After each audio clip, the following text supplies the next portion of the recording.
These JKS adjustable front sway bar disconnects are for those of you that have a 2007 and up Rubicon that has 2.5 to 6 inches of lift, that are looking for an adjustable front sway bar end link that is going to work with that automatic electronic sway bar disconnect that comes on your Rubicon right out of the factory. There are going to be a couple of different options out there for front sway bar end links that are adjustable.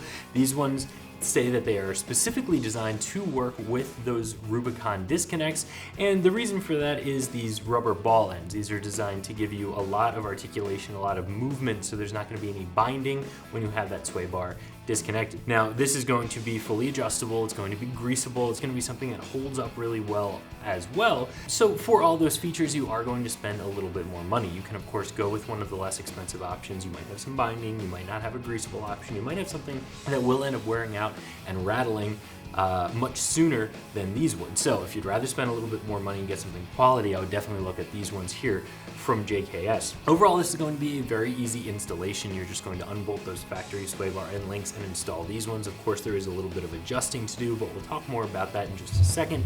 Either way, definitely a 1 out of 3 wrench installation.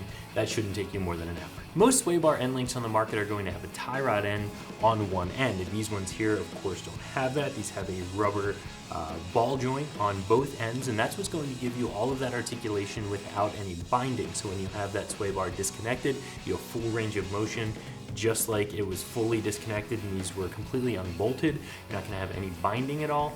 And then when everything is connected, these are going to work really well. Again, not going to rattle, not going to wear out easily.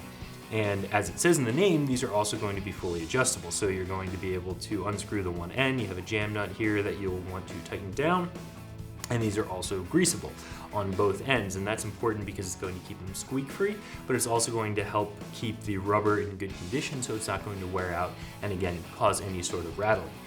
These do have a lot of features packed into them, and they are built in the USA, and they are built very well, in my opinion. So they are going to be more expensive than some of the other options. We mentioned that already, but in my opinion, this is one of those situations where you spend a little bit more money up front, you buy something that's quality, and you're not going to have to replace them. So like I said, this is going to be an easy 1 out of 3 wrenches that shouldn't take you more than an hour. All you have to do is unbolt those factory sway bar end links from both the axle side and the sway bar itself, and bolt these ones into place using the included hardware. As far as the adjustment goes, technically what you want is for your sway bar to be parallel to the ground when the suspension is halfway through its travel, not necessarily when it is flat sitting on the ground, because that may not be in the middle of the travel of the suspension. But instead of taking bits of your suspension apart, taking a bunch of measurements, getting a jack under there and really figuring all of that out, most of us will just set our sway bar so that's at a bit of an up angle when pointing toward the back of the Jeep. That's how you'll usually set the front sway bar angle. So you can go ahead and make that adjustment, set that up how you like it, and then tighten down the jam nuts. These sway bar end links are going to come in at right around $130, and like I said before, that is going to be more expensive than a lot of the other ones out there. These are very well built, they're greasable, they're going to last a long time, they're fully adjustable, they're made in the USA, and those are all features that I really like about these. If you don't have the budget, if you have to get something less expensive, there are those options out there, but I wouldn't expect them to last as long as these ones will, or be as rattle-free as these ones will be for as long as they will.